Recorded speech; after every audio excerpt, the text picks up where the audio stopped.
Alright, hello. I just posted a video and now this is my next one. This video, as usual, is my June release book haul. Something like that. I can never remember how I said it. This I'm gonna tell you right now, it's gonna be a long one. I mean, usually it's longer and each it's usually long and each video usually gets longer somehow. But there were a lot of books that I got this month. So it's gonna take a minute to get through them. As usual, let me pull up my list to make sure I have all of them with me. Let's hope I do. Alright, June 1st. June was such a hard month in terms of like books, because so many good books came out. So many good queer books, but just so many books in general that were super interesting.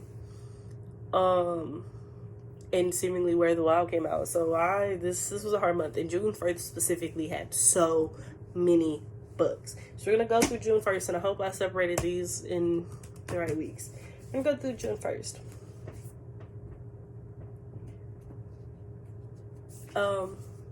Instructions for Dancing by Nicola Yoon. I'm not gonna lie, I wasn't originally gonna get this because one, it's not gay, and I don't like care that much, because there were several books that like came out these last 2 months, like in June and May, about like dancing one way or another, that I just didn't care enough about to get, which sucks because like I know like 2 of them were about people of color, but like I truly do not care about dancing enough. It's just, it has to be,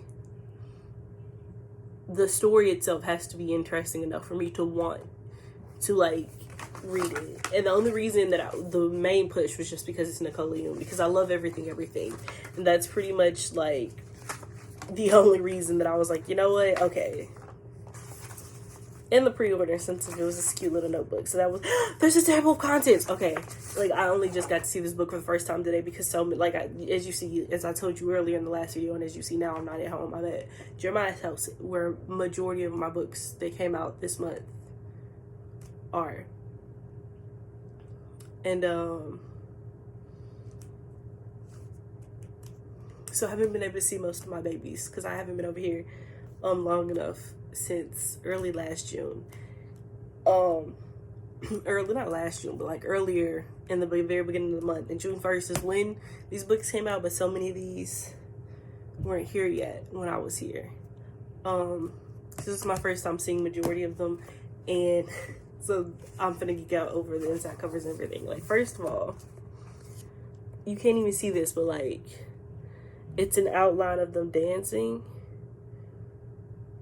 Like, as much as I love books with etchings on it, I really hate the way that like you can't see them that well if there's no like extra thing on it.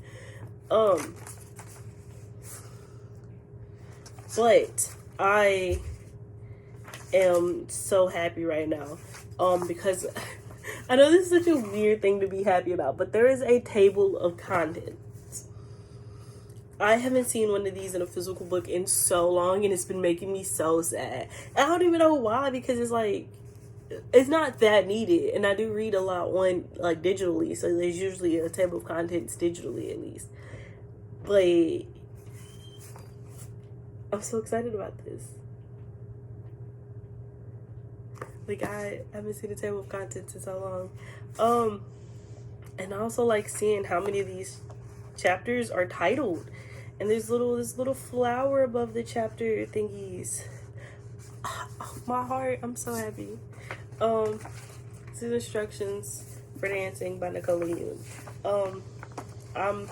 This makes me happy that I did end up buying this. That's the spine. Cause like I said, I don't care about books about this. Like, I'm picky in general. Like, I know I buy a ton of books, but I'm so picky that I don't buy nearly as many as I could be buying.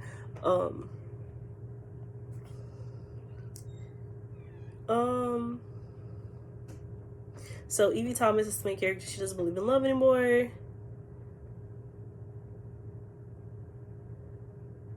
So she can see how romance begins and how it'll end. She doesn't really believe in love anymore. Then she meets a boy named X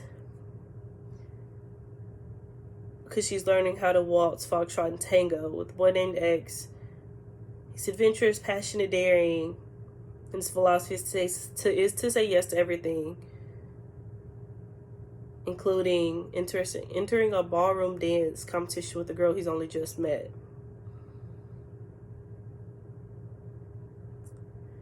So,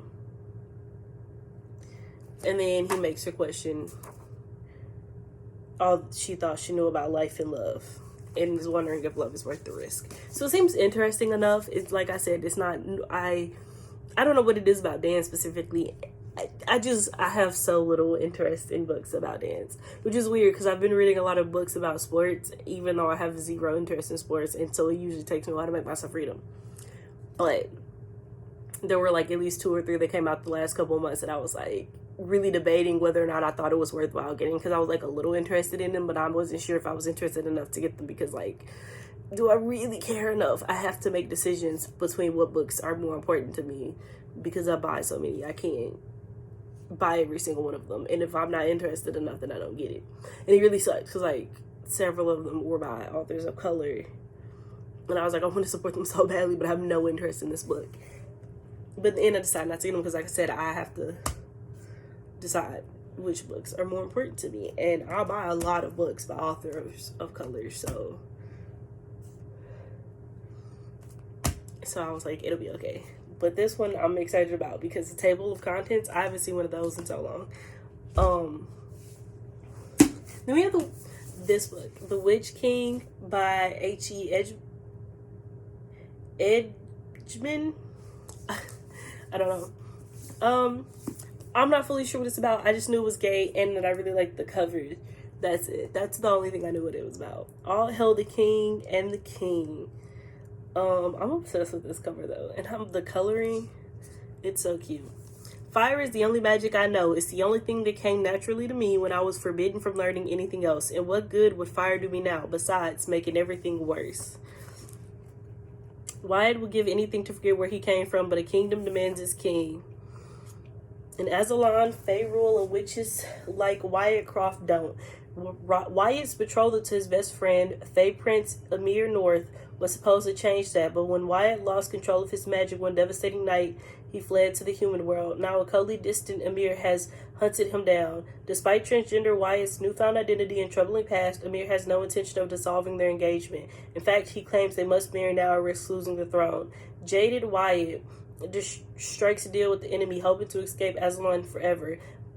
But as he gets to know Amir, Wyatt realizes the boy he once loved may still exist, and as the witches face worsening conditions, he must decide once and for all what's more important, his people or his freedom. Ooh. That's the spine. Sounds interesting. I didn't know there were fae in this. I don't know what it is about like fae and fairy folk and stuff like that. I love books that contain them, so I'm more excited about this. For every trans kid scared to embrace their magic, a new world is waiting. We need you in it. I knew it was queer. I didn't know the main character was trans, so I like it even more. I love inclusivity. Well, I like that we get a note from the author in the front of the book. Usually if there's a note from the author, it's in the back of the book.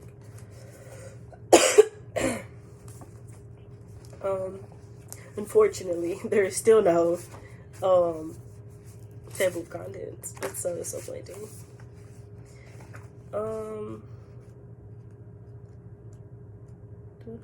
Anything more interesting about the design? I do like that we do get chapter titles though, because I mean it's not unusual to have a chapter titles in books, but it's not like they're not as great as they once were. Like they used to be funny, and I like this though because I can see that these are funny. A clueless 17-year-old who didn't ask for any of this. That's chapter 10. So I'm excited. Yeah, I usually get stuff just because the cover looks cool and I hear a lot about it and it's queer. So I'm excited for this. Speak for Yourself by Lana Wood Johnson. So It's one of the books that I was like, oh, this seems interesting, and then I get it and then realize that I also own another book by this author. Lana Wood Johnson, she wrote... What did she write? She wrote something else I own and haven't read. It's not uncommon because I do that a lot. I was hoping they'd have it in here because I'm picturing the cover in my head and I'm still not. Technically, you started it. That's what it was. And it technically was in the title, but I could not remember what it was. But anyway, Speak for Yourself. I'm trying to remember what it's about. Girl meets boy, girl likes boy, girl gets friend to help win boy, friend ends up with crush on boy. I'm gonna just leave it there. Skylar's got ambitious goals and she wants them to come true. She has to work now. She'll show everyone how brilliant her latest app is. So she's going to use it to win state at the Scholastic Exposition, the nerdiest academic competition around. First, she'll need a team, and Skylar's not always so good with people, but she'll do whatever it takes to put one together, even if it means playing Cupid for her teammates Joey and Zane at Joey's request. When things get off to an awkward start for them, Skylar finds herself stepping in to help Joey, anything to help her on the team. Only Skylar seems to be making everything more complicated, especially when she realizes she might be falling for Zane, which is not a goal. Can she figure out her own feelings, prove her app's potential to the world, and win stay without losing her friends, or is her path to greatness over before it begins? So yeah, that's interesting. I don't think I knew what this was about when I got it. I just like the title, the cover, and the author. But it'll be interesting. I just really like the title, Speak for Yourself. And I was like, ooh, I want it.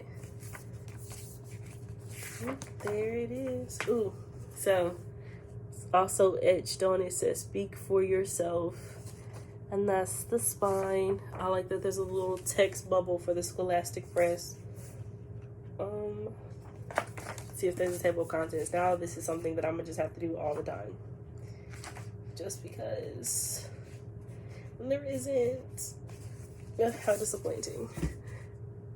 Instructions for dancing just really set me up for failure, because now I want every book to have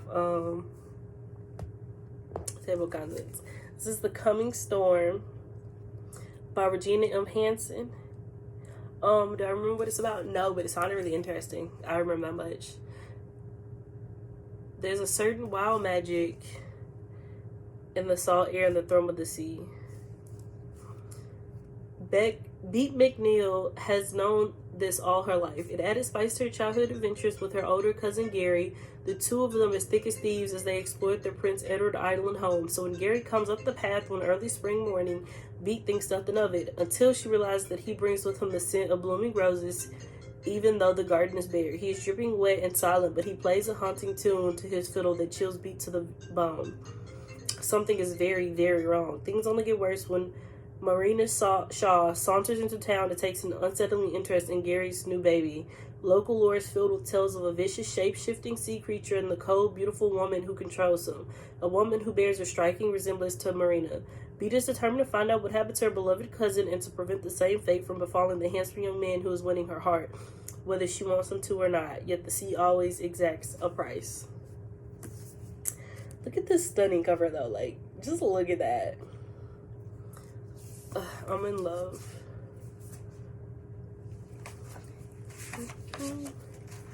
A Coming Storm. Oh, look at these end pages, though. Look at that. To the memory of Isabella Nelson Hanson of Georgetown, PEI, my beloved Benny and Ben Daddy. Go to war, pray once, go to sea, pray twice. Prince Edward Island saying. There's no table of content. How disappointing. The Lucky List. Now this one was something I was questioning whether or not it was something worthwhile that I even wanted, because I don't really care for other books by this author, 5 Feet Apart, and I haven't given them a chance really in all this time. I just have zero interest in either of those, so I wasn't sure if I thought The Lucky List would be worth my time, but I was intrigued enough to give it a chance. And also, I think there was a premiere or something. But, that's just fine.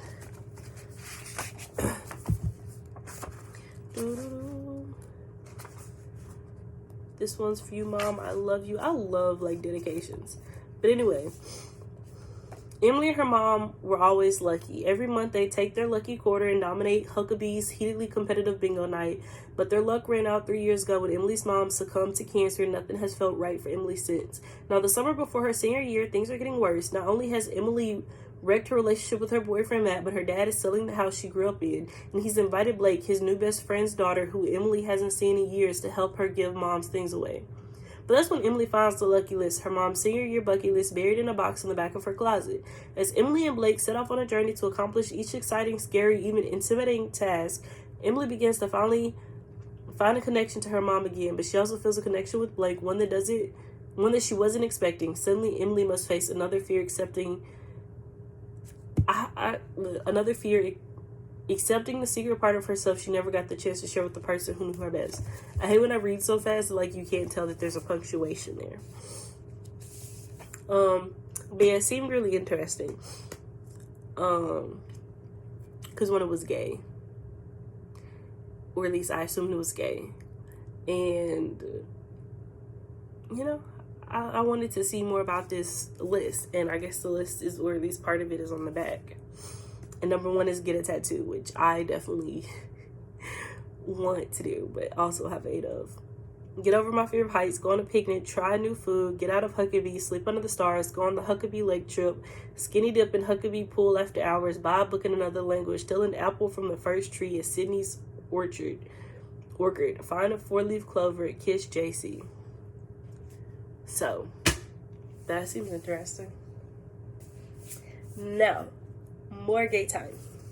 Never kiss your roommate. So this was a Wattpad story. It was published by Wattpad. And for those who may not know, Wattpad is a website and an app where you can write stories and post stories and other people can read them and you can read other people's stories. And I loved it growing up. In middle school and high school, I was always on Wattpad. I was reading story after story. I still have some favorites. I rarely get on Wattpad now. Usually I get on just to see what's changed now because it's changed so much and I don't really like it anymore. One, it's hard to find any decent story that's decent to me because I'm so picky. And since the end of high school until now, it seems like most of the stories are all the same one way or another. And also, now you have to pay for so many things. If you don't want ads, you have to pay. We used to not have ads. But then they added ads, and they were like, you can get rid of them if you pay. They're like, oh, now you have to pay for so many of these stories. Like, some of my favorite stories from years ago, you have to pay to read now. And it's so disappointing. But they also do publish books, so Never Kiss Your Roommate by Feline Harms. Published by them. Welcome to Seven Hills, the world's most exclusive boarding school where only the best and brightest roam the hollowed halls. Being committed to your studies, service to community doesn't mean that you can't break the rules now and again, right?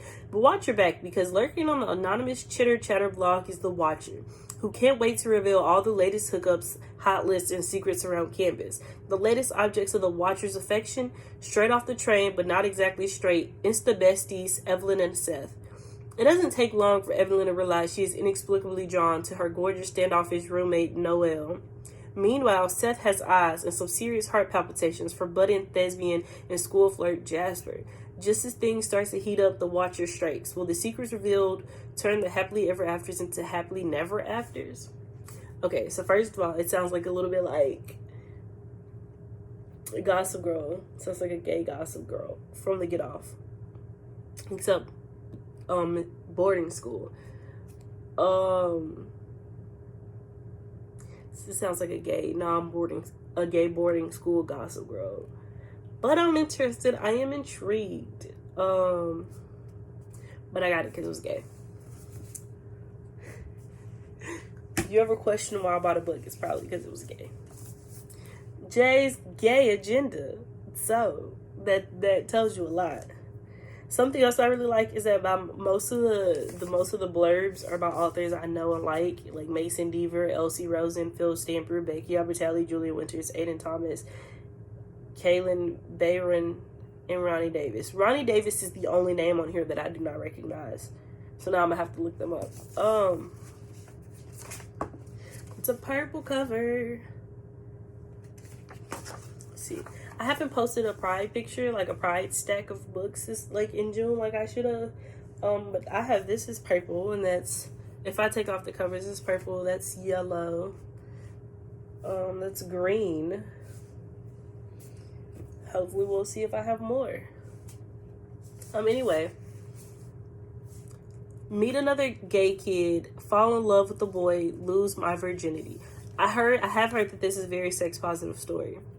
There's one thing Jake Collier knows for sure. He's a statistical anomaly as the only out gay kid in his small rural Washington town. While all his friends can't stop talking about their heterosexual hookups and relationships, Jake can only dream of his own first, compiling a romance to-do list of all the things he hopes to one day experience. His gay agenda.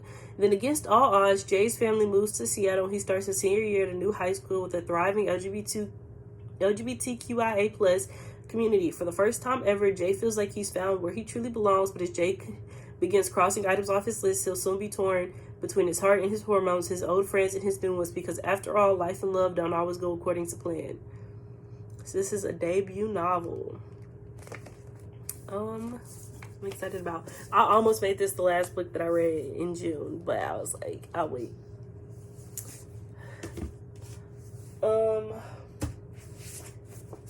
The In Between, I don't remember what it's about, but I didn't know this was going to be a movie. Love never dies. We must attend to our ghosts.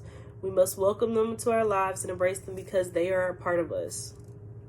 So In Between by Mark Klein. After bouncing around in foster homes for most of her childhood, 17-year-old Tessa Jacobs doesn't believe she deserves love. Not from adoptive parents and certainly not from anyone at school. But everything changes when she has a chance encounter with Skylar, a senior from a neighboring town who's a true romantic. Their budding relationship quickly leads to the kind of passion you only see in the movies. As her heart begins to open, Tessa starts to believe she might be deserving of love after all. When tragedy strikes, Tessa wakes up alone in the hospital room with no memory of how she got there. Then she learns the horrifying news. Skylar is dead. As Tessa searches for answers, Skylar's spirit reaches out to her from the other side. Desperate to see him one last time, Tessa must race against the clock to uncover the shocking truth of their relationship, a truth that might just lead to the afterlife itself.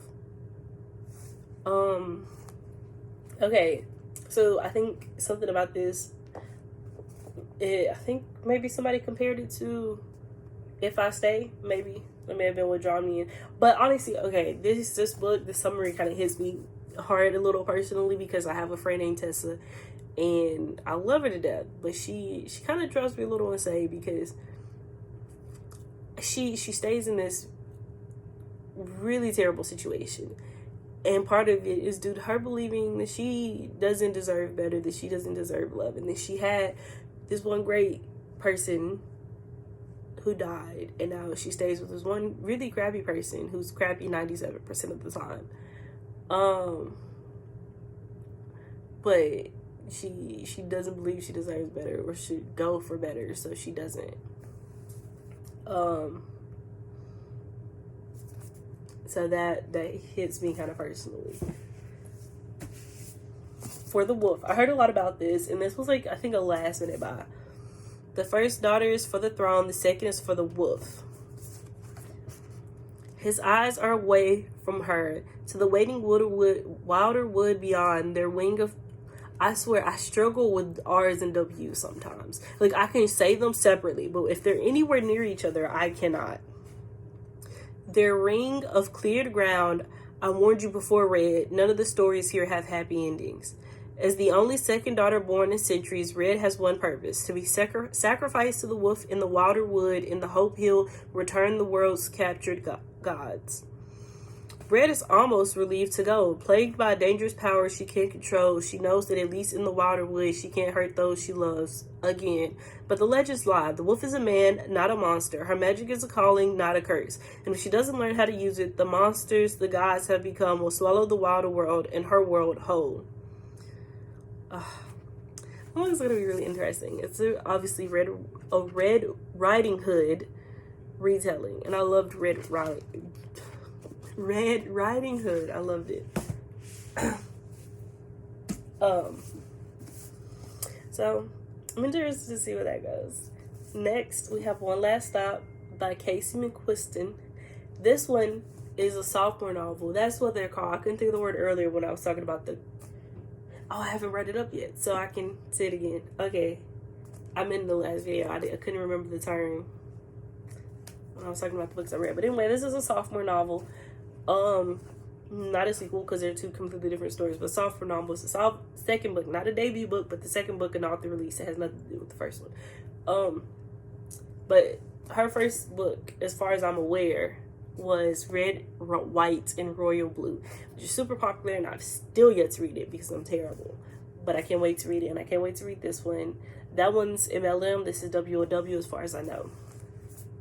For cynical 23-year-old August, moving to the New York City is supposed to prove her right, that things like magic and cinematic love stories don't exist, and the only smart way to go through life is alone. She can't imagine how waiting tables at a 24-hour pancake diner and moving in with too many weird roommates could possibly change that. And there's certainly no chance of her subway commute being anything more than a daily trudge through boredom and electrical failures. But then there's this gorgeous girl on the train, Jane, dazzling, charming, mysterious, impossible Jane. Jane with her rough edges and swoopy hair and soft smile, and showing up in a leather jacket to save August's morning when she needs it most. August's subway crush becomes the best part of her day, but pretty soon she discovers there's one big problem. Jane doesn't just look like an old school punk rocker. She's literally displaced in time from the 1970s, and August is going to have to use everything she tried to leave in her own past to help Jane. Maybe it's time to start believing in some things after all. Okay, I knew there was something about time travel. I wasn't sure exactly what it was, though. So gay. It's gay, and it slaps. Anyway, I'm excited for this. I've seen so much fan art for it, and I'm so excited just to be able to appreciate the fan art even more after I actually read it. Wendy Darling by A.C. Wise. Is that right? Yeah, A.C. Wise. So this one, I love Peter Pan, as we should all know. I adore Peter Pan and Peter Pan retellings, which is why I got it. And I found out about this one at the last minute, and I got it at the last minute. But this one is basically, I'm pretty sure it's like after Wendy's all grown up. Wendy has her own daughter, and Peter comes and takes her. Find the second star from the right and fly straight on till morning all the way to Neverland, a children's paradise with no rules, no adults, only endless adventure and enchanted forests, all led by the charismatic boy who will never grow old. But Wendy Darling grew up. She has a husband and a young daughter called Jane, a life in London. But one night, after all these years, Peter Pan returns. Wendy finds him outside her daughter's window looking to claim a new mother for his lost boys. But instead of Wendy, he takes Jane. Now a grown woman, a mother, a patient, and a survivor, Wendy must follow Peter back to Neverland and rescue her daughter and finally face the darkness at the heart of the island. So I'm super excited about this. I had a digital arc of this, but I didn't get it till like the day before this came out, so it was like pointless. So I haven't read it yet, but I'm so excited. Strange Creatures. I don't know why when I ordered this, I thought it was going to be a hard paperback, and it's so thick. I really did not expect it to be so big.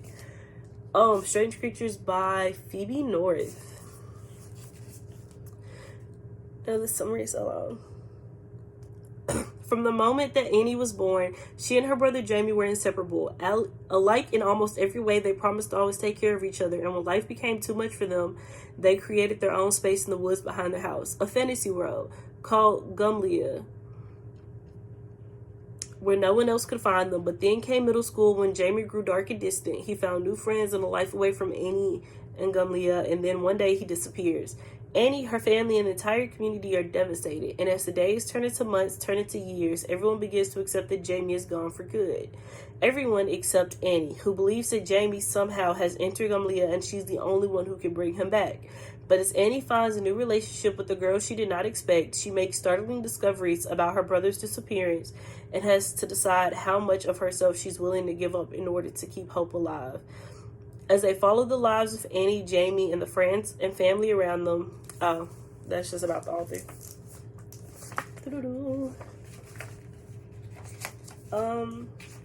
I was so excited about it because it seems super interesting, and I forgot that there was a gay aspect possibly to it.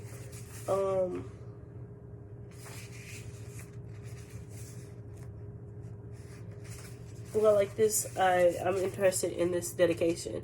I couldn't decide whose book this was, and then I realized I wrote it for the girl I never was, the boy I almost wasn't, and the person who survived them both.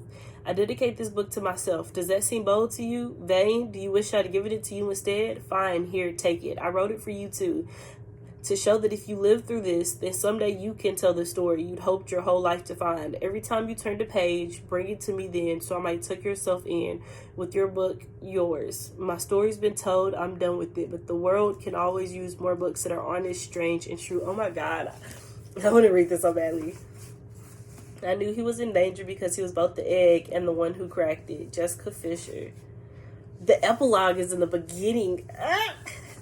I'll be geeking out over this. I'm so scared to start this book, but I'm so excited. It seems like it's gonna be so good. Strange Creatures. I almost didn't even find this because books like this, who published it? B&B. Books like this, I come across these by accidents. Like Whitney Darling was an accident. Strange Creatures was an accident. For the Wolf was only because of Instagram, and I almost didn't see that. The In Between accident. Like I don't hear about these books in popular places. Like Never Kiss Your Roommate, I don't even remember where I heard this from, but these are books that I would have never heard in other circumstances. Like, so I love when I come across books completely accidentally. The dedication for Never Kiss Your Roommate says, to my readers, this book wouldn't exist without you. I love dedications. And whenever I get a signed book plate, which happens sometimes, like this one, Jay's Gay Agenda, one of the pre-order incentives was a signed book plate, and I always put it on the dedication page. To Jerry, for making me a part of your agenda and being a part of mine. Excuse me, I'm sorry. The Coming Storm, that was an accident. Even Speak for Yourself, these are books that I find by accident. And I love when I find a book by accident and then can add it to the books coming out in a certain month, and then I can pre-order for it. But I don't know, this may be and there were so many books I was high-key excited for, but this kind of like went up the list to like ones I'm super excited for from June.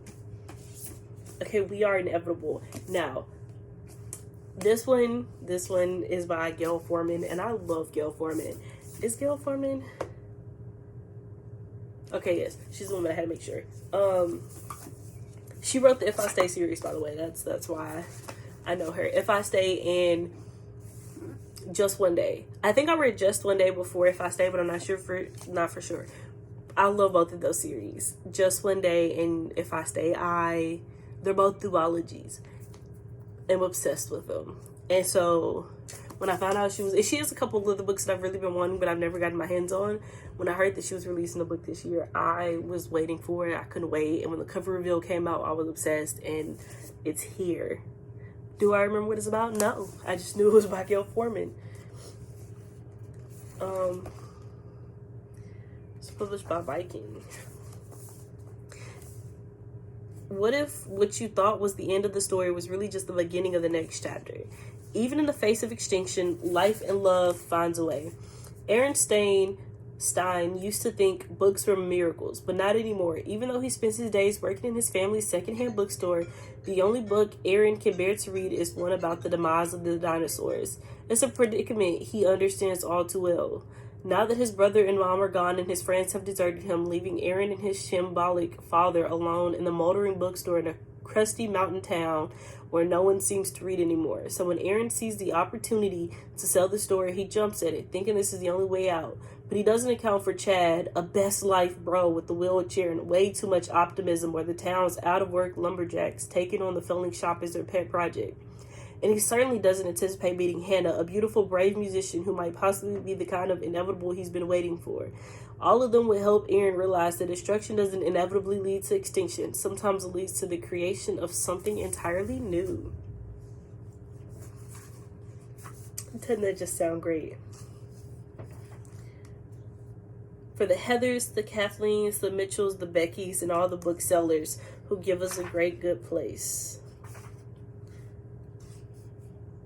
Home is where I want to be, but I guess I'm already there. Talking Heads, this must be the place. Every act of creation begins with an act of destruction. Pablo Picasso.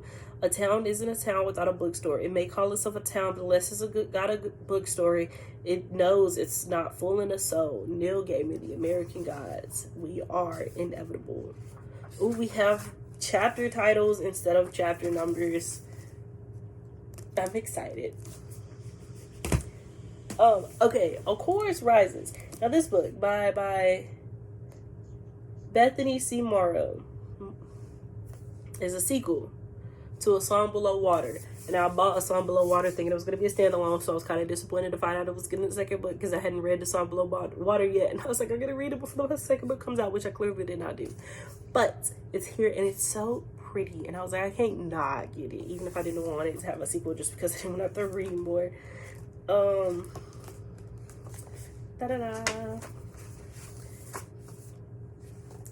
I'm not gonna read the summary because I haven't read the first book and I don't have the first book to tell you what the first book is about, so you know what the second book about, but it's the sequel. I don't think it's directly based on the first story though,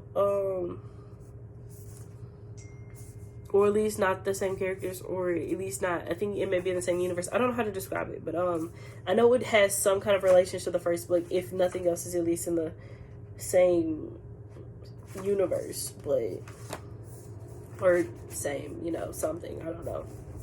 But it's pretty, it's so pretty. The first book, A Song Below Water, I just saw a picture of it. Oh, it's on the back. Song Below Water. So I was just looking up what it's about because it's been 36 minutes and I'm not halfway through the books that I got in June. The Unpopular Vote by Jasper Sanchez. I'm gonna be honest, this book almost did not get bought. There's so many books about politics and voting and stuff. So many YA books about it, which is important, obviously. Like 100% go vote and like vote for the right leaders who aren't trash and homophobic, transphobic, racist, xenophobic, all the other phobic people. But at the same time, I get so like tired of like having to read books that are directly influenced on what's through a world. No, that's not fair because like most books are, but like I don't know. I like pretending that everything in the world isn't going on because it's so much sometimes that I can't emotionally handle it. And so I like an escape from that. So I almost didn't get it because when it was talking about voting, and I know that's terrible. What made me get it is realizing that it was queer and trans, I think. So I was like, okay, I'm gonna give it a shot. And also because Casey Calendar, if I'm pronouncing his name right, did it, and he wrote. They wrote.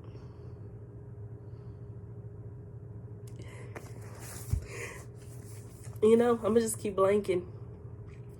They wrote a book, and I see Felix Ever After. That's what it's called because I'm seeing the cover in my head and just blanking on the title.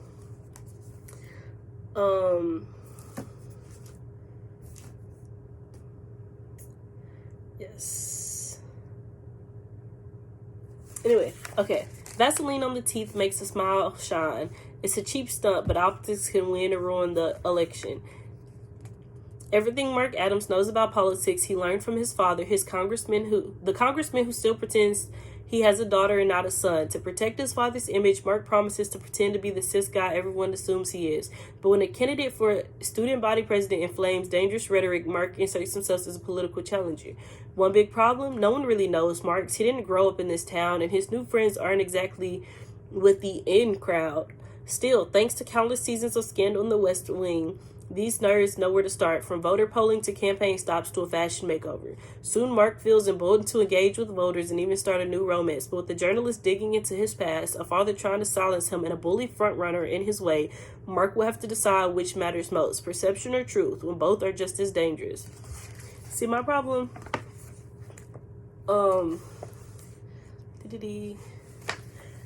My problem with people.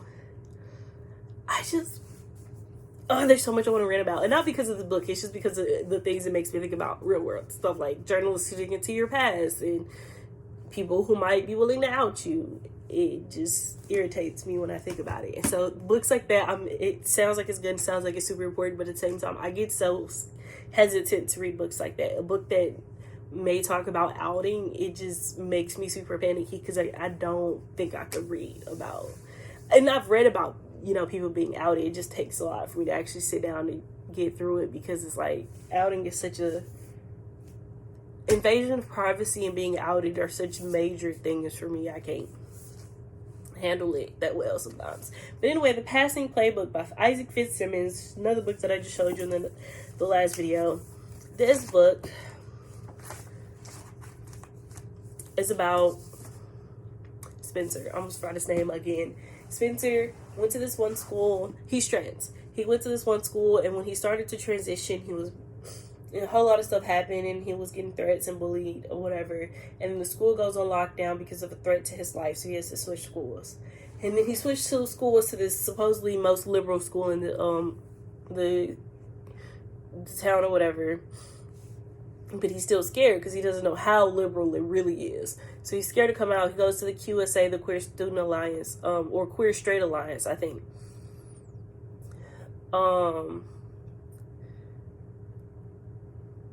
And he meets this dude named Justice, who he thinks is super cute, and he joins the soccer team, and it's going to be his first time on the all-boys soccer team, because he used to be on the girls' soccer team before, you know, he was able to transition, and he hasn't really been able to play team soccer since then, and his parents are still scared of letting him play on an all-boys team, and he feels like it's because they don't see him as a boy.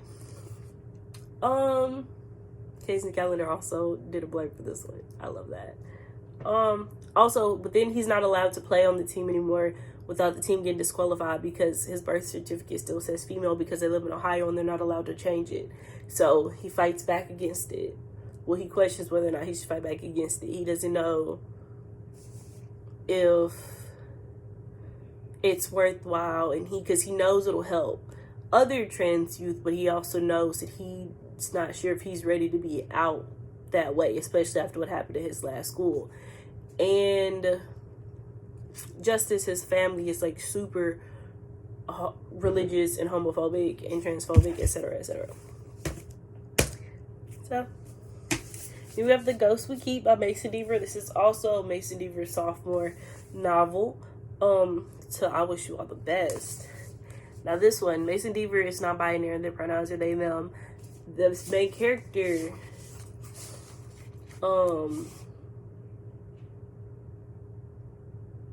Liam, is also non-binary, I think, and uses what I think they, them pronouns, if I'm remembering correctly. I mean, he, they pronouns.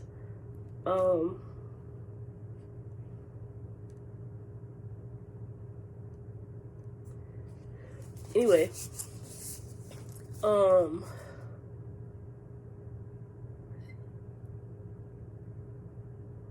trying to remember, or were they trans?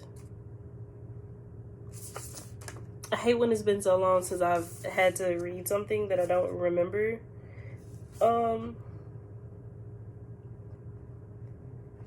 Anyway, the main character is either non-binary or trans. I'm sorry that I don't remember exactly. I hate that I did that. But Liam, his older brother was killed in a hit and run. He got hit by a car. And he died. And so Liam is like struggling with this in the book. And like the book starts off like a couple months after, I think at least a few months after what happened. But it also shows you like everything, like a couple flashbacks to before his older brother died, and then several of like, because it's set in before and after. And it'll tell you the months. But so you'll see him with his brother, and you'll see times after him and his brother, and how things just haven't been the same, and what happened between him and his friends and everything else because of the grief and everything else he was going through. And this really hit hard, to be honest. I hit hard. I don't know how else to say it, but I read it and it just made me emotional. I was really scared though, because the first chapter is like, I think it's in like July or August.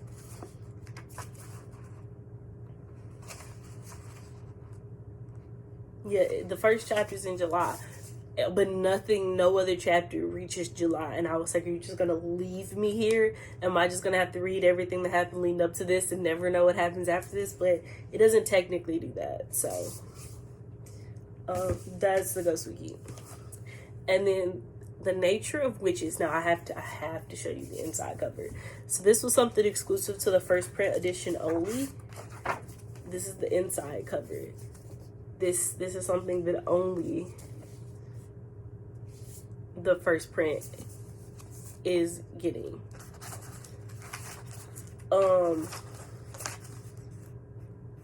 For Tyler, you are my son. Look at this. But yeah, anyway, I'm like, that's insane. I love this so much. Let me talk about what it's about. Clara Dinsmore is an Everwitch. For centuries, witches have maintained the climate, their power peaking in the season of their birth, but their control is faltering as the atmosphere becomes more erratic. All hope lies with Clara, whose rare magic is tied to every season. In the autumn, Clara wants nothing to do with her power. It's wild and volatile, and the price of her magic, losing the ones she loves, is too high, despite the need to control the increasingly dangerous weather. In winter, the world is on the precipice of disaster. Fire burns, storms rage, and Clara finally accepts that she's the only one who could make a difference. In spring, she falls for Sang, the witch training her. As her magic grows, so do her feelings for him, until she's terrified Sang will be the one she loses next. In summer, Clara must choose between her power and her happiness, her duty and the people she loves, before she loses everything. The Nature of Witches by Rachel Griffin. It seems like it's going to be super interesting. I don't remember what made me get it. I heard about it like a couple of times and I was like, oh, that's cool. Let's get it. Better Together by Christine Riccio. This is, I think, also this author's sophomore novel. Is it? Yes, because she wrote Again But Better, which I think I want. Also, something really cool about this book is it has 2 covers. So, these are the sisters I think. Yes. A new sister, a new love, but can she find her voice? A new sister, a new love, but can she find her path? And it has a microphone on it. Ugh, it's wild. Freaky Friday meets The Parent Trap in this sparkling, heartfelt story about sisters who find each other and find themselves. Jamie's an aspiring stand-up comic in Los Angeles with a great case of growing stage anxiety. Siri's a stunning ballerina from New Jersey nursing a career-changing injury. They both signed up for the same session at the off-the-grid Rediscover Yourself retreat in Colorado. When they run into each other, their worlds turn upside down. Jamie and Siri are sisters, separated at a young age by their parents' volatile divorce. They've grown up living completely separate lives, Jamie with their dad and Siri with their mom. Now, reunited after more than a decade apart, they hatch a plot to switch places. It's time they get to know and then confront each of their estranged parents. With an accidental assist from some fortuitous magic, Jamie arrives in New Jersey looking to the world like Siri, and Siri steps off her flight sporting a Jamie glamour. Their ensuing adventure is rife with emotion, hijinks, romance, and self-reflection as the girls are thrust from their comfort zones and forced to confront their parents as they navigate their future. So yes, this seems really interesting. It seems more interesting to me than her first book, Again But Better. But I'm super excited about it, and it's so much bigger than I was expecting, but it's great. Now, it's definitely not the last book from June, but this is the last book that came out June 1st that I have. Or at least I think that's true. Now, this was one of my highly anticipated books. Ace of Spades by Farida. I'm so scared. But yeah. How do you stop an unknown enemy? A figure approaches the door and the distorted smile and pale skin of the mask come into view. Oh, the back. Oh my god, the back. You have to... and the end pages, like, look at that. Look at that. Oh, also, there's an ace of spade right there etched into it with the initials of the author's name. I feel really bad because I don't understand how you pronounce the accents over letters. And I don't want to butcher her name, so I'm gonna have to Google it and see if I can learn how to say it and then make a video of me saying it properly. But I'm so excited. I've been looking forward to this book for so long, and it's here.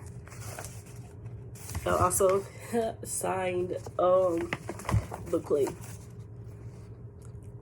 Oh, that's where the dedication page is. It's on the other side of it. Because I was like, I don't see a dedication page. Because usually the dedication page is on this side. But it's on this side. For all the black kids drowning in the sucking place, desperately trying to claw their way out, this book is for you. And for my mom, who believed in me first and gave me my love of fables. And so this story is basically, they say it's basically Gossip Girl meets Get Out. And so there's quotes from each of them.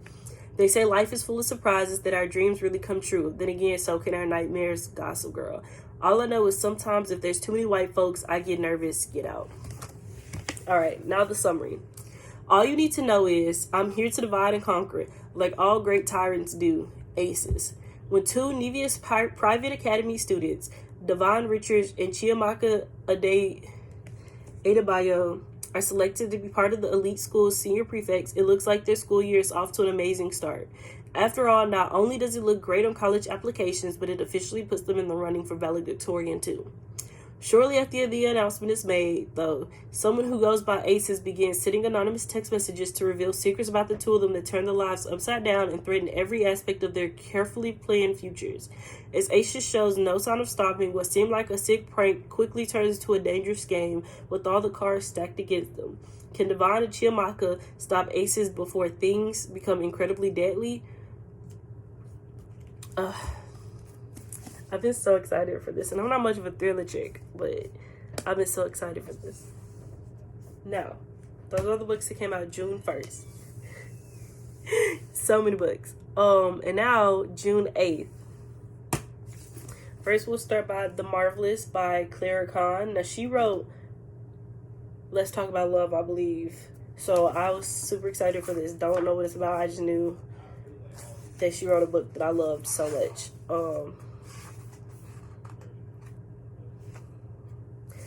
So, are you ready to play?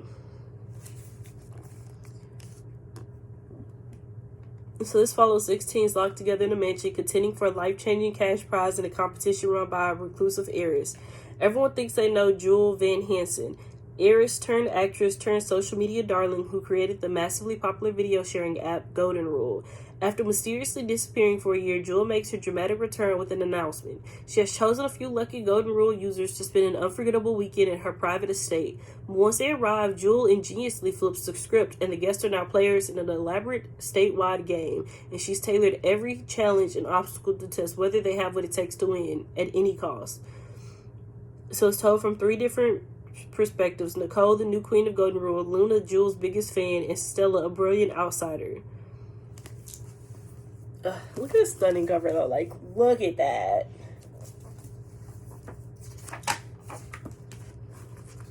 And that's the spine.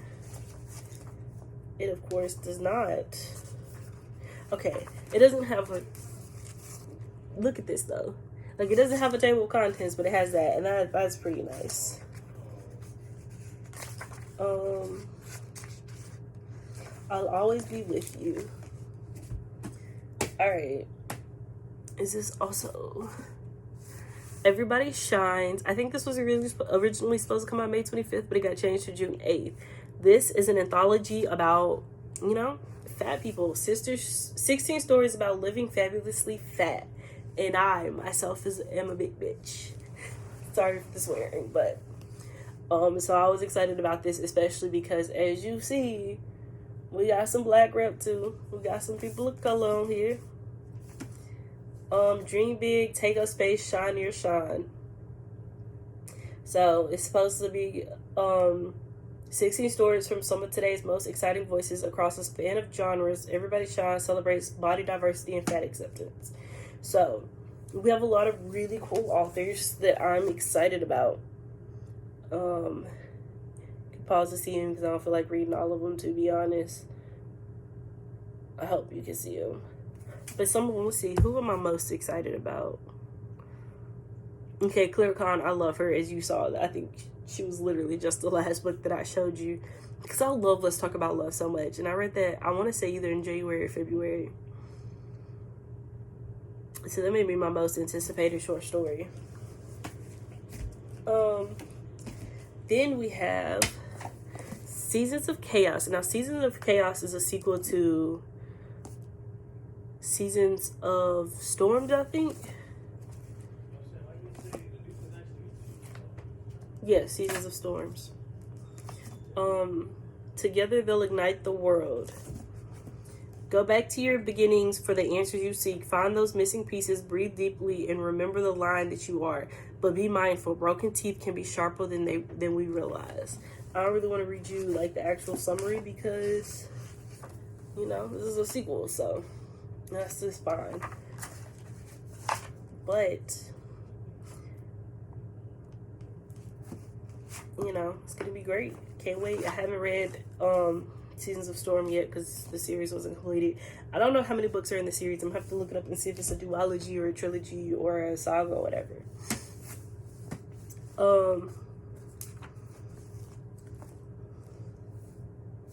Girls at the Edge of the World, by Laura Brooke Robson. I don't remember why I got this, to be honest. I think I went back and forth about whether or not I should get it. In a world bound for an epic flood, only a chosen few are guaranteed safe passage into the new world once the waters recede. The Castrovian royal court will be saved, of course, along with their guards, but the fate of the court's royal flyers, a landy fleet of aerial silk performers, is less certain. Hell-bent on survival, principal flyer Natasha Koskinen will do anything to save the flyers, who are the only family she's ever known, even if anything means molding herself into the type of girl who could be courted by Prince Nikolai.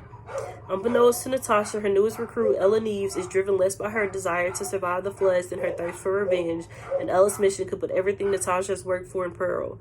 But as the oceans rise, so too does an undeniable spark between the two flyers. Okay, I know why I bought it, because it's gay. But let's be honest, this cover is amazing. I'm sorry if you can hear the dogs barking. There's 4 of them down there. Jeremiah owns 4 dogs, and he used to have more. Sometimes he still does have more when he's watching other people's dogs. To mom and dad who taught me snark and courage in equal measure. Alright. So yeah. When the world is seeking, you can give in to despair or find a new reason to live. I'm obsessed with the colors on this cover though. Like, it makes it. Fire with Fire by Destiny Surya. 2 sisters divided, they burn. And I'm pretty sure that this is the author's sophomore novel, and I'm pretty sure that the first one, there's 2 novels I'm thinking of, and I always forget which one is by which because they're so similar in my head for some reason. I think it's Beneath the Citadel. I think that was this author's first book. Does it tell me? You're gonna, it's not, unlike, you know, other authors, because, you know, other authors will be like, oh, not other authors, but like in other books, they'll tell you other books by this author. I think it's Beneath the Citadel, because Beneath the Citadel and Under the Black Door, Beneath the Black Door, something like that. Those 2, I don't know why, but they're so, like, I have, when it comes to faces and books and TV shows. If something is so similar to me for some reason, I can't tell them apart, even though like they're clearly different. But sometimes like actresses or even friends or people I meet, like two of them will be so similar to each other to me for some reason that I have to think longer to remember which one is which. I think Beneath the Citadel is the author of this, and Beneath the Black Door is by the author who just released In the Ravenous Dark. And I'm gonna look it up because it's bothering me. Under the Black Door, Beneath the Citadel. Yes, Beneath the Citadel is the author that wrote this. And then I think Under the Black Door is the other story by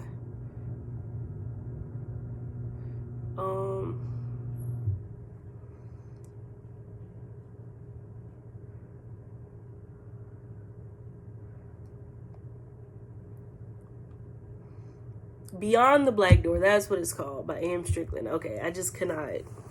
Anyway, I'm sorry, I got distracted. Fire with Fire, though. What if the story we've been told about dragons is wrong? I didn't choose you and you didn't choose me, but we have each other now, always. Danny and Eden Rivera were born to kill dragons, but that's the only thing about the sisters have in common. For Danny, the dragon slaying takes a backseat to everyday high school life. For Eden, slaying is her life, yet they both agree on one thing. Where dragons are concerned is kill or be killed. That is until Danny actually meets a dragon and ends up forging a rare magical soul bond with him. As they grow closer, she begins to question everything she thought she knew. Suddenly, the one thing Eden and Danny always agreed on is the one thing that could tear their world apart. When Danny lost to the wrong side, Eden knows she'll have to risk everything to bring her sister back from the edge, even turning to the mysterious and alluring sorcerers for help. Now, on opposite ends of an impending war, the sisters will do whatever it takes to save the other. But the two are playing with magic that is far more dangerous than they can imagine, and there's another more powerful enemy waiting for them both in the shadows. I also like how many more sibling stories we've been getting recently. I always think those are interesting.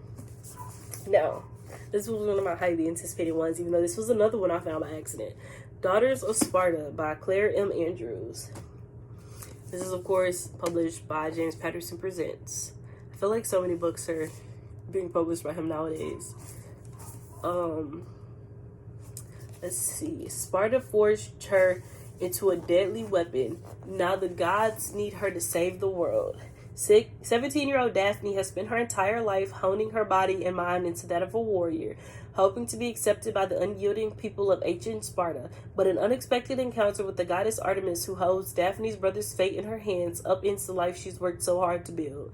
9 mysterious items have been stolen from Mount Olympus, and if Daphne cannot find them, the gods' waning powers will fade away, the mortal world will descend into chaos, and her brother's life will be forfeit. Guided by Artemis' twin, the handsome and entirely too self-assured god Apollo, Daphne's journey will take her from the labyrinth of the Mentor to the riddled spinning sphinx of Thebes. Team her up with the mythological legends such as Theseus and Hippolyta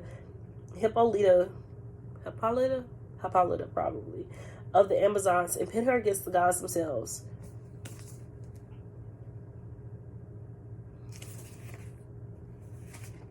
So yeah. Seems like it's going to be interesting. I like how many more Greek mythology and Greek gods stories there have been. Although I do like that this one is more about Sparta than I don't know, just more about Sparta because we don't really see that much. Alright, The Sea is Salt and So Am I. And I'll be honest, I have, this was one of my pre-orders and then it counted in. I guess I had re-pre-ordered it. I don't even remember doing that, but apparently I did. This is by Cassandra Hart. Nope, I already read the first time. West Finch is one hurricane away from falling into the sea. Yet 16-year-old Harlow Prout is determined to save her small Maine hometown. If only she could stop getting in her own way and find anyone willing to help. But her best friend, Ellie McQueen, fixes problems by running away from them, including his broken relationship with his twin brother Tommy. And Tommy's depression has hit a new low, so he's not up for fixing anything. In the wake of the town's latest devastating storm, Tommy goes out for a swim that he doesn't intend to survive. It's his unexpected return that sets into motion a sea change between these three teens. One that tests old loyalty, sparks new romance, and uncovers painful secrets, and nothing stays secret in West Finch for long. So, I like this cover of end pages, though. I don't remember what made me get it, because I remember I was like, I'm no longer really interested in it, so I took it off, and then I guess I rebought it. I don't know, something must have made me go back and re-get it. I guess whenever I finally read it, we'll find out what it is. We Can't Keep Meeting Like This by Rachel Lynn Solomon. She's the author of Today, Tonight, Tomorrow, which I also didn't intend to buy. I guess we're gonna see what it's about. Obviously, they can't keep meeting like this. They meet in disaster. This picture makes me think of a scene from Red, White, and Royal Blue. Even though I haven't read it yet, but I read that much of it. I read like 3 chapters of it, and so I saw when that happens, and I've seen fan art for it. So, Quinn Berkowitz's and Tarek Mansour's families have been in business together for years. Quinn's parents are wedding planners, and Tarek's own caterer. I cannot read. I swear to God. And Tarek's own a catering company. At the end of the last summer, Quinn confessed her crush on him in the form of a rambling email, and then he left for college without a response. Quinn has been dreading seeing him again almost as much as she dreads another summer playing the harp for her parents' weddings. When he shows up at the first wedding of the summer looking cuter than ever after a year apart, they clash immediately. Tarek's always been a fan of grand gestures. The flashier the better, while Quinn can't see them as anything but fate. As her parents push her to take on more responsibilities, she's thrown together with Tarek more often than she'd like, from performing a daring cake rescue to filling in for a missing bridesmaid and groomsman. Quinn can deny her feelings for him are still there, especially after she learns the truth about his silence, opens up about her own fears, and begins learning the art of heartmaking from an enigmatic teacher. Maybe love isn't the enemy after all, and maybe allowing herself to fall in love is the most honest thing Quinn's ever done. So, I don't know. That one was another one I went back and forth. I was like, do I really want this? And I was like, may as well. If I look at something long enough and question whether or not I should get it, I probably will end up getting it. Love and Other Natural Disasters by Misa Segura. Segura. I don't know.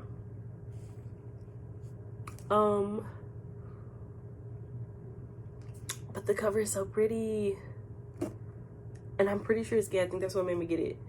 Nozomi has it all planned out. A summer in San Francisco, the perfect internship, fake dating the girl of her dreams. Ooh, it's a fake dating one, because I sure didn't remember what it was about. When Nozomi Nagay pictured the ideal summer romance, a fake one wasn't what she had in mind. That was before she met Willow. She's the perfect girl, gorgeous, glamorous, and heartbroken. And when she enlists Nozomi to pose as her new girlfriend and make her ex jealous, Nozomi is a willing volunteer. Because Nozomi has a master plan of her own, want to show Willow she's better than a stand-in and turn their romance into something real. She won't let anything ruin her perfect rom-com love story. Not Willow's beautiful ex, and definitely not the snarky co-worker at her museum internship, who turns out to be said ex's new real girlfriend. But the lies pile up. It's not long before all of Nozomi's plans take a turn toward disaster and maybe a chance at love that was never a part of the plan. I think, red. Okay, goes towards the stack. Goes towards the Rainbow Pride stack. Alright, we're getting closer to the end. Not quite yet, though. 1,500 Miles from the Sun by Johnny Garzavilla. It's another gay sports story. It looks like, at least. I wonder how many of this makes it. Let's see, the Foxhole Court series. She Drives Me Crazy. The Passing Playbook. I feel like there's another one. passing playbook. It's only like 3, but I feel like I'm missing something. Oh, no, that's not it. Let's see. I made a list of them. It's only probably like 6 of them, but I know I have a list of them. Ooh. Let's see. She drives me crazy. Bruised. Made the best man. Passing playbook. 1,500 miles from the sun. And Finn. Well, in the Foxhole Court. I mean, Fence and Check Please, I guess, count, but they're like graphic novels and, in a way, Heartstopper. So, those are 3 gay sports graphic novels. But yeah, so there's this. A careless mistake can become a beautiful thing. Julian Luna has a plan for his life.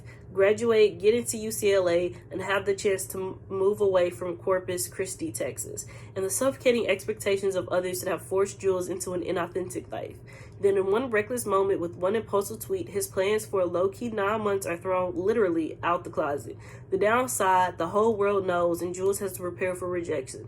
The upside, Jules now has the opportunity to be his real self. Then Matt, a cute, empathetic Twitter crush from Los Angeles, slides into Jules' DMs. Jules can tell him anything. Matt makes the world seem conquerable. But when Jules' fears about coming out come true, the person he needs most is 1,500 miles away. Jules has to face them alone.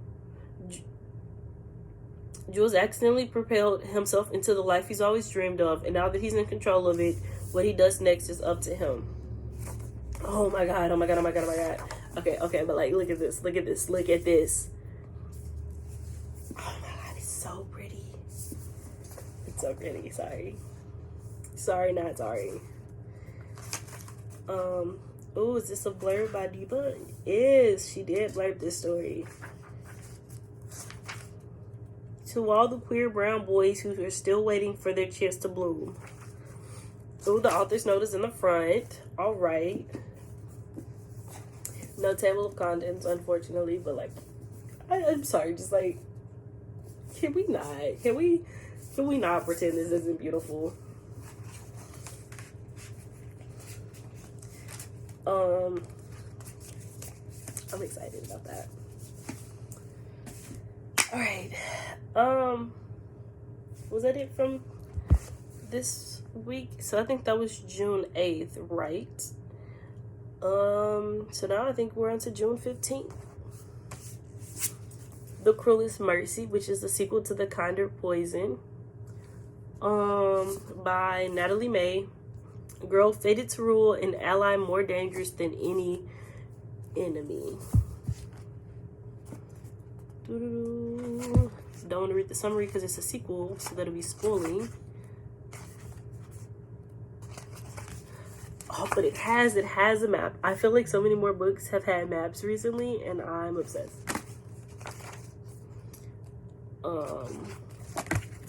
Let's see. Cruelest Mercy. But yes, and it's green. It's such a pretty shade of green though. This is almost like emerald, which is my birthstone. Indestructible Object by Mary McCoy. I don't remember where I found this. This was another one that was by accident.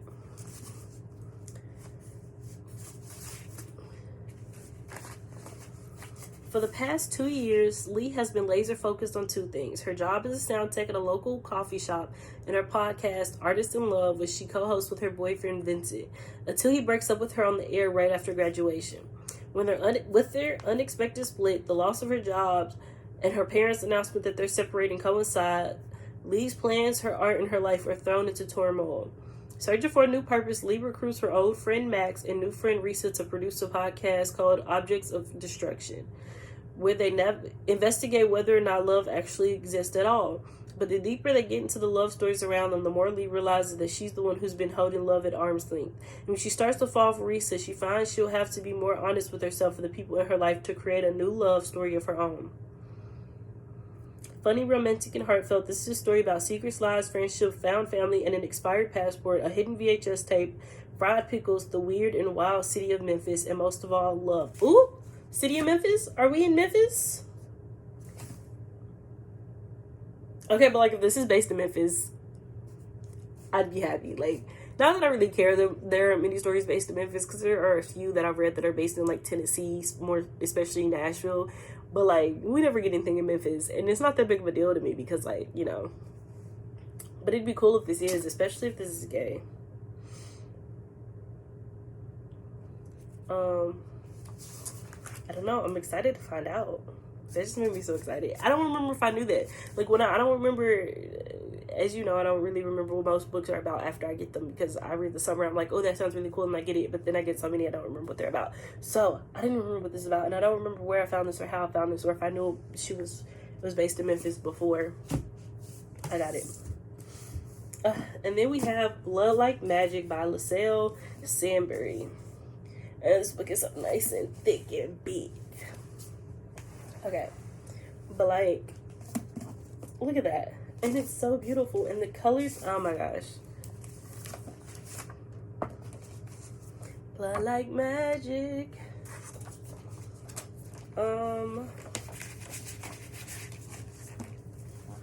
To save my family's magic, I must destroy my first love. I never wanted to be a killer, but I am a Thomas witch. We suffered and we survived. Ooh, Aiden Thomas blurred this. I love that. After years of waiting for her calling, a trial every witch must pass in order to come into their powers, the one thing Voya Thomas didn't expect was to fail. When Voya's ancestor gives her an unprecedented second chance to complete her calling, she agrees, and then is horrified when her task is to kill her first love. And this time, failure means every Thomas witch will be stripped of their magic. Voya is determined to save her family's magic no matter the cost. The problem is, Voya has never been in love, so for her to succeed, she'll first have to find the perfect guy and fast. Fortunately, a genetic matchmaking program has just hit the market. Her plan is to join the program, fall in love, and complete her task before the deadline. What she doesn't count on is being paired with the infuriating Luke. How she can fall in love with a guy who seemingly wants nothing to do with her. With mounting pressure from her family, Voya is caught between her morality and her duty to her bloodline. If she wants to save the heritage and Luke, she'll have to find something her ancestor wants more than blood. And in witchcraft, blood is everything. Oh my gosh. I'm trying to remember what this author wrote first. She wrote something before this. I remember what it was, and I don't remember what it was, but I think I have it. To black girls everywhere, you can be more than a slave or a lesson for someone else. You deserve to be a witch or a dragon tamer, to fall in love with a vampire or lead your friends against a villain. You are more than the best friend or sassy comic relief. You are the hero. Ooh, I love that. Author's note is in the front too. I like that there's more of a thing this year. I don't see that she put a list of books up here. She wrote something, and I just don't remember what it was. But it's alright. It's so pretty. Ooh, my legs hurt. I've been here for so long. Then we have The Broken Whale by Lori M. Lee. This is a sequel to...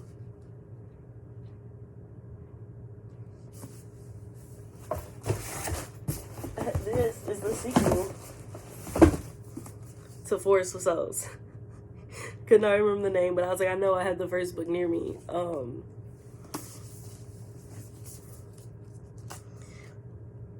The highly anticipated sequel to Forest of Souls, perfect for fans of Susan Dennard, Sarah J. Maas, and Netflix's The Witcher. Okay, that's Jeremiah's iPad. And Jeremiah's at work, and he'll be back in a couple hours. But his iPad has been going off so much because people be blowing his phone up. But anyway, I'm gonna tell you about the first book. I haven't read it yet, obviously, but I'm gonna tell you about it because I can't tell you about this. I have no family, no home, no talent other than fighting. If I'm not to be the shadow, then I am nothing. I am tired of being nothing. After years of training to become the Queen's next royal spy, Saoirse Ashwin's plans are derailed when shamans attack and kill her best friend, Sango. And then Saoirse somehow restores Sango to life. Unveiled as the first soul god in living memory, Saoirse is summoned to the domain of the Spider King. For centuries, he has used his influence over the dead wood and an ancient forest possessed by souls to enforce peace between the kingdoms. Now, with the trees growing wild and untamed, only a soul guide can restrain them. As the war looms, Saoirse must master her newly awakened abilities before the trees shatter the brittle peace, or worse, claim Sango the friend she would die for. So that's the first book, Forest of Souls. This is a sequel, Broken Web.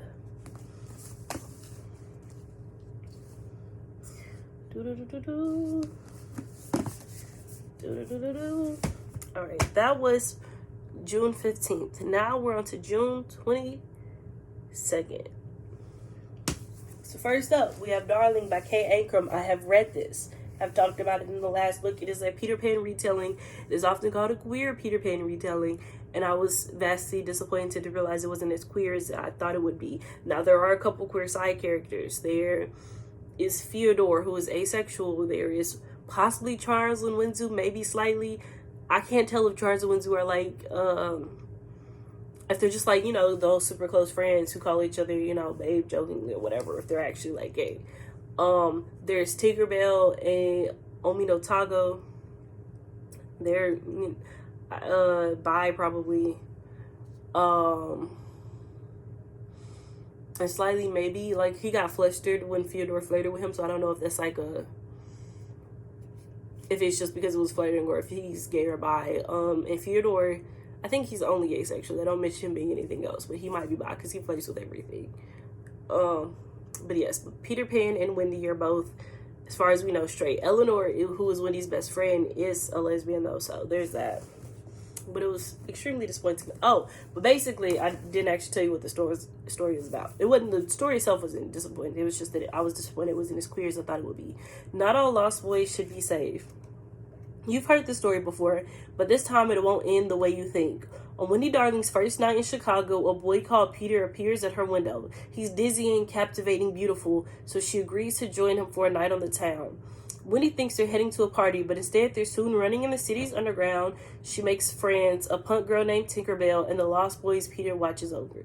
And she makes enemies, the terrifying Detective Hook, and maybe Peter himself, as his sinister secrets start coming to light. Can Wendy find the courage to survive the night and make sure everyone else does too? Okay, I'm reading the author part even though I don't normally. Acclaimed author Kay Ancrum has reimagined Peter Pan with a central twist that will send all of your previous memories of J.M. Barrie's classic permanently off to Neverland.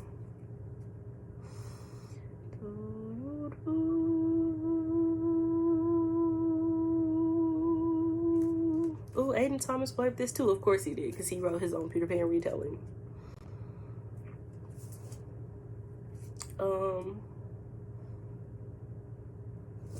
But yeah, I love this cover though. It's like stunning, to be honest. And look at that spine. But it was a pretty decent story. Nevertheless, I talked about it in the last video, but I like the way they broke down his kind of like mental state, Peter's mental state a little bit. Not a whole lot, because you know they're obviously not psychologists, but like they talk about a little about why he is the way he is, or why he does the things he does, just a little bit. Here's another anthology with more representation. This one is called Blackout and is by 6 Black authors for love stories. Even love stories can glow when the lights go out. When the lights go. A summer heat wave blankets New York City in darkness, but as the city is thrown into confusion, a different kind of electricity sparks. A first meeting, long-term friends, bitter exes, and maybe the beginning of something new.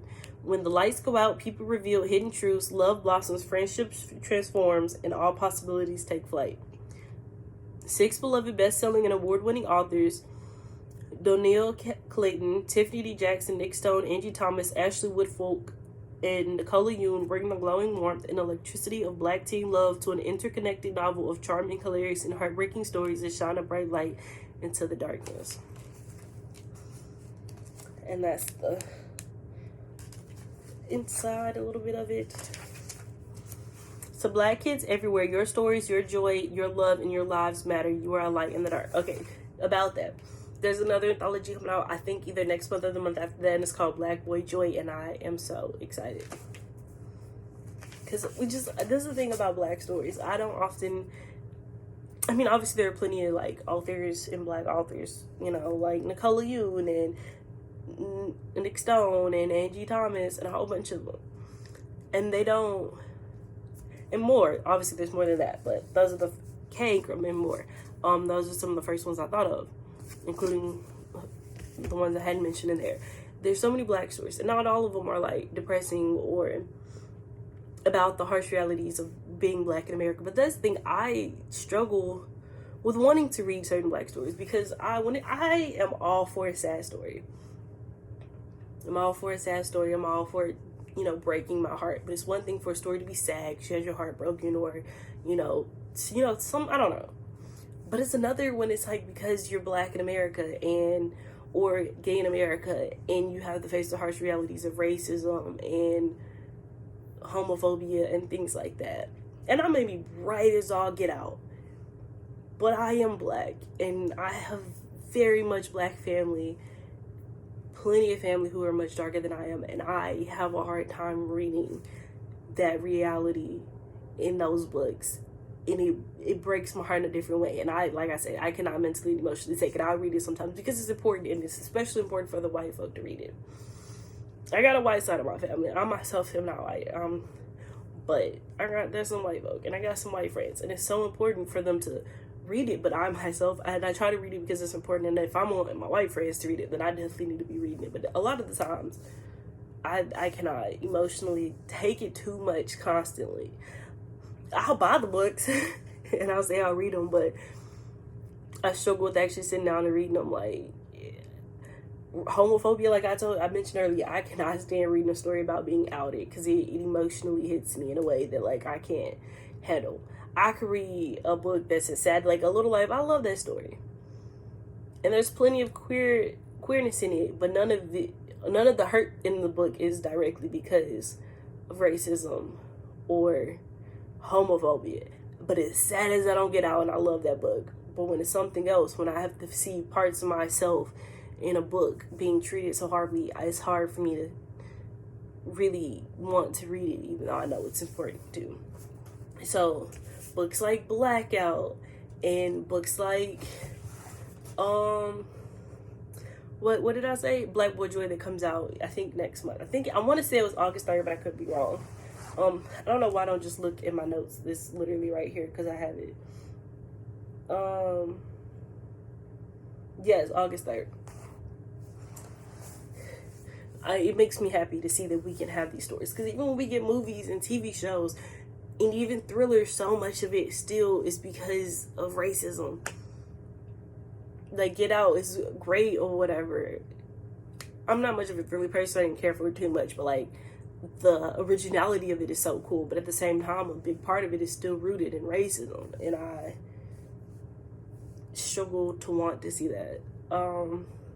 Now when I could turn on the news and see racism just all prevalent. But anyway, we're gonna move on. There's Violet Ghost by Leah Thomas.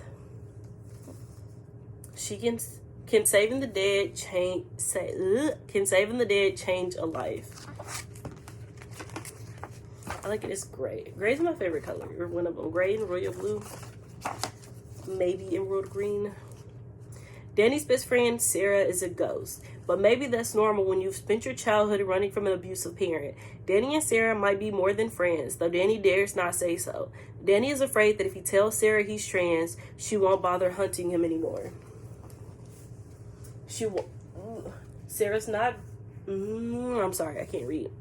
Sarah's got good reason to distrust boys, having been strangled by one of them. After Sarah and Danny come across another ghost haunted by her own brutal murder, they set out to bring peace and safety to spirits like her. But when an old rival re-enters Danny's life, their unexpected friendship gives Danny a strange new feeling of belonging.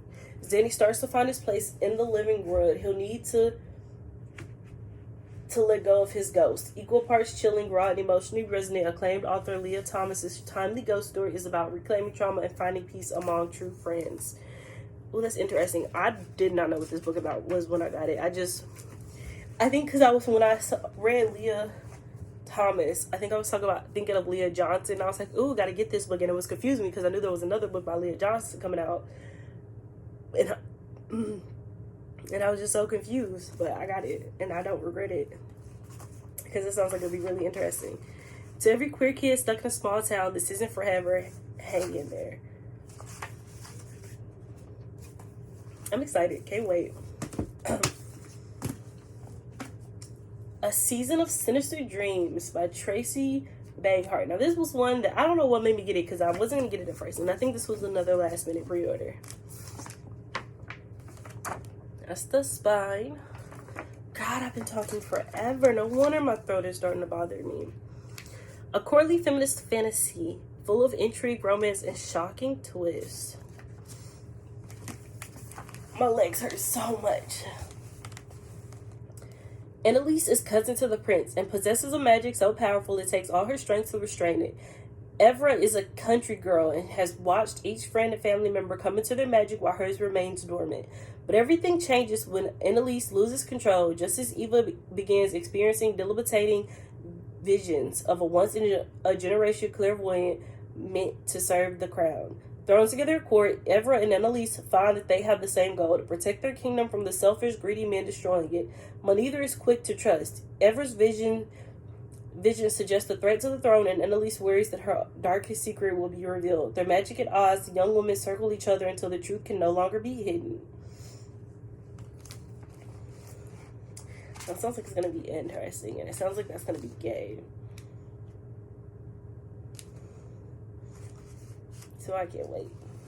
But it's so pretty. Then we have My Contrary Mary by Cynthia Hand, Brody Asher, and Jody Meadows. And this is like the spin-off series to the My Lady Jane series. And the My Lady Jane series is by the same authors.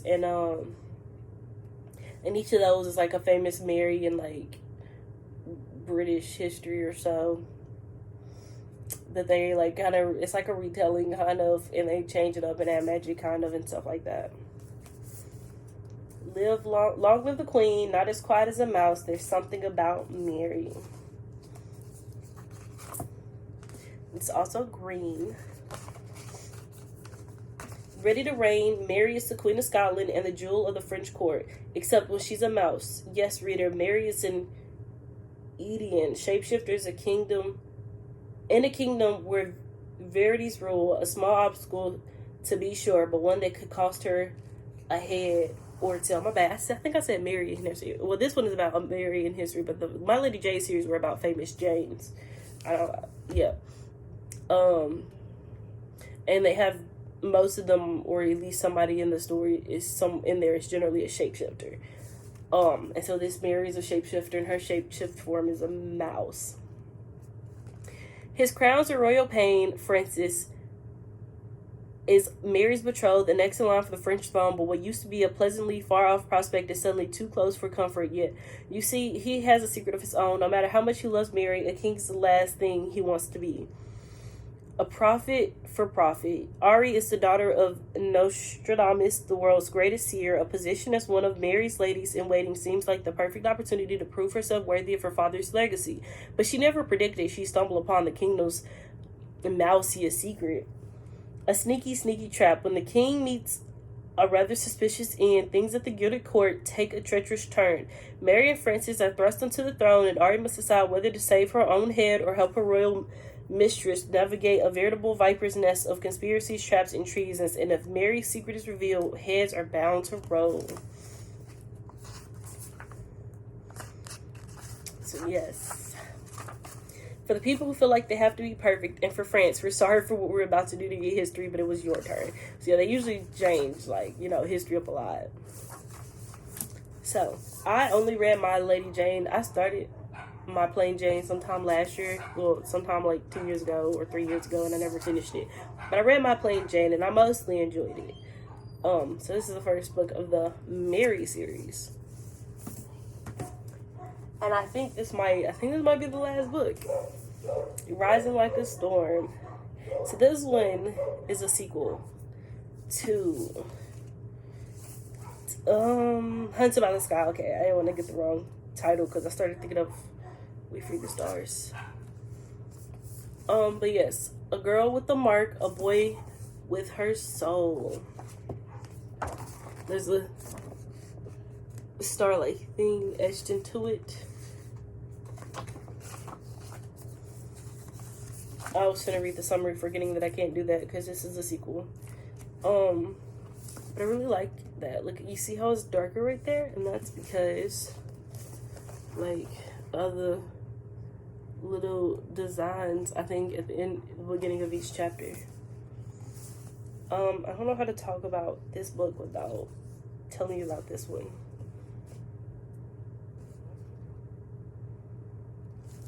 So I guess I won't. But it's so pretty, and I'm so excited because I think this was a duology, and now that it's completed, I can finally read the first book.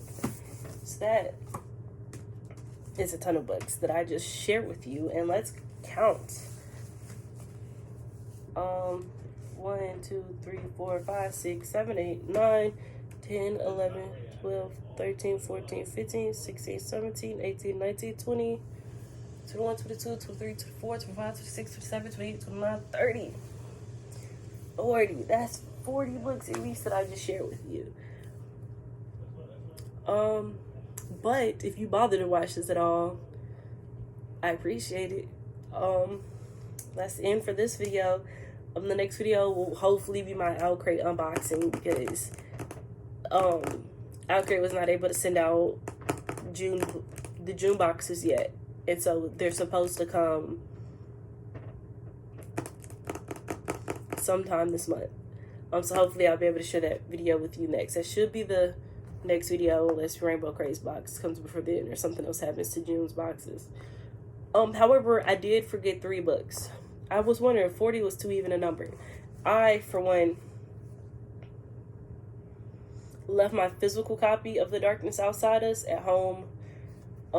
This came in the Rainbow Crate box, so it wasn't a pre-order. Well, it would have originally been a pre-order, but it came in the Rainbow Crate box, so I didn't have to pre-order it, by Elliot Schiffer.